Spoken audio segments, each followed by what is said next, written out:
is up, everybody, and welcome back to another episode of Down the Fairway. In this episode, I'm going to be going over some things that I found out over the course of the last month of me practicing left-handed and also being a great putter right-handed, but not being able to do that because of my shoulder. It's caused me to learn certain things about putting that I want to share with you guys. First thing is, I have learned very quickly that when starting off something new within, let's say you're a beginner, that the expectation of having these fine motor skills as far as touch with the putter is an expectation that just isn't real. I know this because great putter right-handed, as soon as I put it in my left hand, no clue. This is great though, because I've been able to learn, okay, what steps do I have to do to develop a good putt? And I think there are a couple things that beginners struggle with, and I think they get off to the wrong track with some of these things. The first thing is, I think we fall in love with the way that the putter looks in flight, right? We watch the best putters in the world, no wobble, money, drains it, lots of power, lots of speed, and that is something that just isn't obtainable when you're first starting off. And I'm talking about 2-3 months in, maybe 6 months, maybe a year, maybe 2 years, you're doing these bad habits of being like, yeah, it's a bummer. People say my putt looks good, but I never make anything. So what I want to do with that is, I fell into that trap with my left hand as well. Given the fact that I made a lot of putts right-handed, I figured I'll just do that. Same form, same everything, and I should be good to go. Wrong. I started putting it harder, and if you've seen a video, actually stop, go watch a video from, I don't know, 2-3 weeks ago where I posted about putting, and I give you a lot of information of how I became a great putter right-handed. And dumb old Paul Brain didn't listen to the pointers that I gave to you guys until now. I thought, okay, no, I'm already good. It'll transfer and I'll be great right away. False. I started putting it to make it look like my right hand. The lefty doesn't have the experience in just life that the righty does. It just doesn't.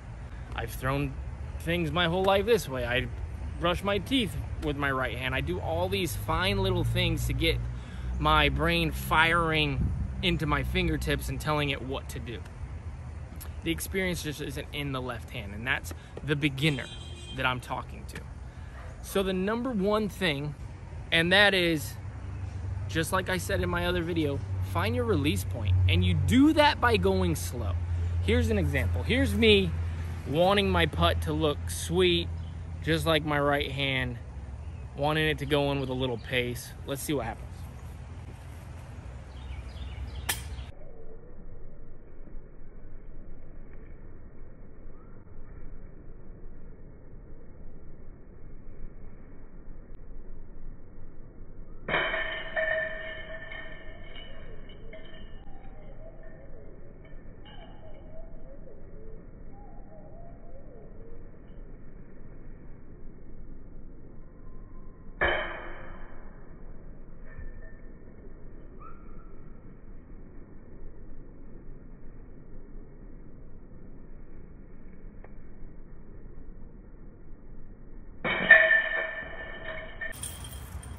Now I was able to correct a little bit, but I'm going quick, right? I'm trying to make all of those.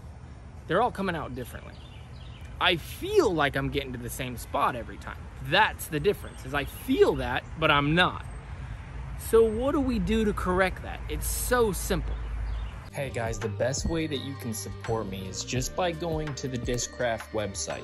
Go to Team, find my logo, click on that, and you'll be able to see all kinds of different things from apparel and discs. That's gonna be the best way that you can support me. Remember to like and subscribe. Appreciate the support. What we do to correct that is we slow down. We make sure to get our hand into that position and release it where we can at whatever speed that is. Now that means that I might have to have a super lobby slow putt, but watch the difference in consistency.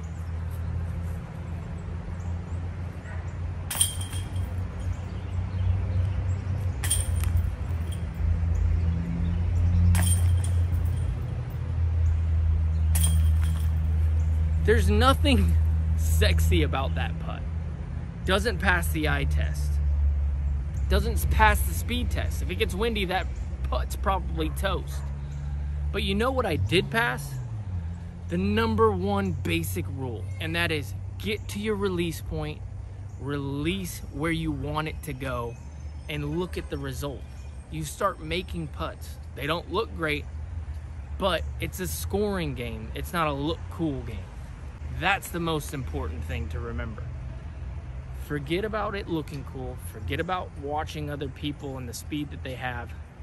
Build up to that speed from scratch, from zero, from a lobby ugly putt. Get that release point dialed and then check out what'll happen. You'll make your 20-footers. So you want to throw further. Okay, here's the plan. Step 1, join the Power Disc Golf Academy. Step 2, watch Holland Hanley's lessons on how to properly select discs that are appropriate for your skill level. Step 3, watch Paul Ulibarri's X-Step lessons to help you build a solid foundation for generating power. Step 4, watch Simon Lazat's lessons on upper body mechanics to make sure you're giving the disc the best opportunity for distance. Step 5, watch Ezra Aderhold's max distance lessons to build your most powerful swing. Step 6, use our fieldwork drills to dial it all in. And the last step, go out and crush your personal best distance record. Ready? Go. That's gonna do it for this episode of Down the Fairway. Quick one. I appreciate you guys coming. Remember to like and subscribe. And as always, I'll see you down the fairway.